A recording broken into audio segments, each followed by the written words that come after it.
Hello, and welcome to my channel, Jack-O-Lantern. In this short video tutorial, I'll show you how to add Halloween-themed notes on Instagram with just a few simple steps.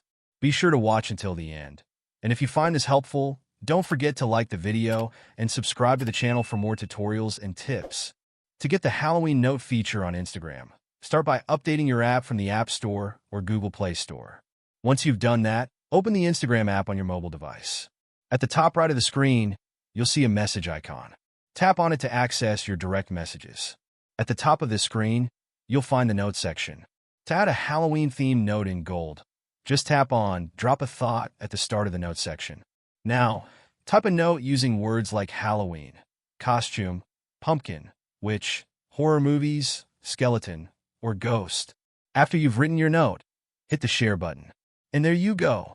You and your friends will see your note in golden color, complete with a carved pumpkin emoji. If you enjoyed this tutorial, please subscribe for more awesome content.